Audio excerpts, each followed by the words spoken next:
بسم اللہ الرحمن الرحیم۔ قابل احترام ناظرین، نبی کریم صلی اللہ علیہ وسلم کو جب نبی بنایا گیا تو اس کے ابتدائی دور کا واقعہ ہے۔ نبی کریم صلی اللہ علیہ وسلم کو پریشانی تھی کہ وحی الہی کیوں رک سی گئی ہے۔ بات یہ تھی کہ اللہ تبارک و تعالیٰ آپ کو وہ قوت دے رہا تھا، آپ ریکانسائل کریں، آدمی کو اپنے آپ کے ساتھ ریکانسائل کرنا پڑتا ہے۔ چنانچہ کچھ عرصے کے بعد اولین دور میں سورہ ضحیٰ نازل ہوئی۔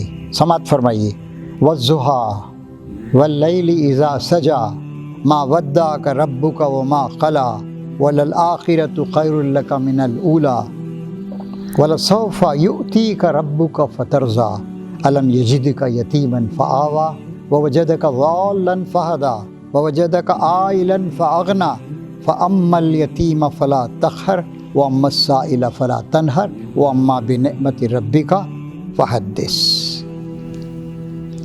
یہ شروع میں آپ کے قلب کو مضبوط کرنے کے لیے، آپ کی عزم و ہمت کو زیادہ کرنے کے لیے اس میں کچھ باتیں ارشاد فرمائی گئیں۔ قسم ہے روز روشن کی اور رات کی جب کہ وہ سکون کے ساتھ طاری ہو جائے۔ دنیا میں ہم دیکھتے ہیں دن روشن ہوتا ہے، دھوپ ہوتی ہے، گرمی بھی ہوتی ہے، مشقتیں اس میں ہوتی ہیں، اس کے بعد ضروری ہوتا ہے رات کا سکون ہم پہ طاری ہو، اور رات آرام کرنے کے لیے، نیند لینے کے لیے، اب جو تھکن ہم پہ عائد ہوئی ہے اس کو دور کرنے کے لیے ہے۔ چنانچہ اللہ تعالیٰ اس کے ذریعے سے آپ کو بتا رہا ہے کہ جس طرح روز روشن کے بعد سکون کے حصول کے لیے اللہ تبارک و تعالیٰ رات کو طاری کرتا ہے، خاموشی کو اور سکون کو، اسی طریقے سے اللہ تبارک و تعالیٰ نے ایک بڑے کام کی ذمہ داری آپ پہ ڈالنے کے بعد اب آپ کو تھوڑا سکون دے رہا ہے۔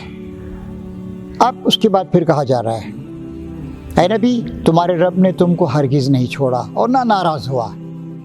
نبی سے ناراض ہونے کا کوئی سوال ہی نہیں پیدا ہوتا ہے، چھوڑا نہیں ہے۔ اس کے بعد ارشاد فرمایا جا رہا ہے کہ یقیناً تمہارے لیے بعد کا دور پہلے دور سے بہتر ہے، اور یہ نبی کریم صلی اللہ علیہ وسلم کے ساتھ ہوا۔ ہر بعد کا آنے والا دور بہتر سے بہتر ہوتا چلا گیا۔ آپ کی دعوت مضبوطی اختیار کرتی رہی، آپ کی دعوت آگے بڑھتی رہی، یہ سب کا سب ہوتا رہا۔ بلکہ دیکھیے امت کا حال بھی اب دیکھیے، امت کتنی کمزور تھی۔ مکے میں حضور اکرم صلی اللہ علیہ وسلم کی آواز کتنی کمزور تھی، دعوت کتنی کمزور تھی، لیکن آہستہ آہستہ آپ کو تقویت حاصل ہو کے چلی گئی۔ مدینے جانا پڑا، آپ کو مظلومی کے عالم میں جانا پڑا، ہجرت کرنی پڑی، اور پھر اسلام 100 سال کے اندر اسلام ساری کی ساری دنیا میں پھیل گیا۔ اللہ پر ایمان رکھنے والوں کو، مسلمانوں کو کبھی مایوس نہیں ہونا چاہیے۔ یہ آزمائشیں اور مشکلات اس لیے آتی ہیں کہ ہم کو مضبوط کیا جائے۔ آج بھی نبی کریم صلی اللہ علیہ وسلم سے تقریباً 1500 سال کے بعد مشکلات و مصائب آتے ہیں، ان مشکلات کے ذریعے سے امت مضبوط ہوتی ہے اور آگے بڑھتی ہے۔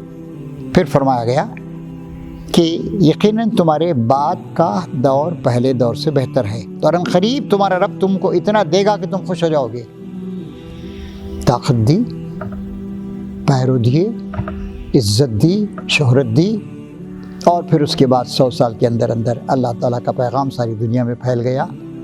اور یہ بھی فرمایا آپ نے کہ قیامت کے آنے سے پہلے پھر ایک دور آئے گا جب کہ اسلام کو عروج حاصل ہوگا، لوگ حقائق کو سمجھ جائیں گے، امت مسلمہ کو رفعت و بلندی دوبارہ حاصل ہوگی۔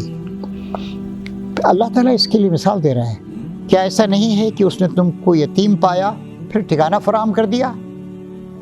دیکھیے نبی کریم صلی اللہ علیہ وسلم پیدا ہونے سے پہلے باپ کا انتقال ہو گیا، 6 سال کے تھے کہ ماں کا انتقال ہو گیا، 8 سال کے تھے کہ شفیق دادا کا انتقال ہو گیا، اور اس کے باوجود اللہ تعالیٰ آپ کی سرپرستی فرماتا رہا۔ کیا اس نے تم کو یتیم نہیں پایا اور پھر ٹھکانہ فراہم کیا، تمہیں ناواقف راہ پایا اور پھر ہدایت بخشی؟ نبی کریم صلی اللہ علیہ وسلم کو معلوم نہیں تھا نبوت کیا ہوتی ہے، ہدایت کیا ہوتی ہے، صحیح راستہ کیا ہے، صراط مستقیم کیا ہے۔ آپ ایک بت پرستی کے ماحول میں پیدا ہوئے تھے، پڑھے لکھے لوگ بھی نہیں تھے وہاں پر، بہت اکا دکا لوگ تھے، لیکن اللہ تبارک و تعالیٰ نے آپ کو دنیا کی امامت، دنیا کی رہنمائی کے منصب پر فائز فرمایا، اور ساری کی ساری باتیں آپ پہ واضح فرما دی۔ آپ نے وہ اصول متعین کیے تہذیب و تمدن کے، انسانی زندگی کے، خاندانی زندگی کے، معیشت کے، معاشرت کے، سیاست کے، کہ ان کا کوئی جواب نہیں ہے۔ اس کے بعد ارشاد فرمایا جا رہا ہے اور تمہیں نادار پایا پھر مالدار کر دیا۔ اس طریقے سے اللہ تبارک و تعالیٰ آپ کے ہر اگلے دور کو بہتر بنائے گا۔ تو یہ آپ کو اطمینان دلانے کے لیے سورہ ضحیٰ حضور اکرم صلی اللہ علیہ وسلم کے دعوت کے ابتدائی زمانے میں نازل فرمائی گئی تھی۔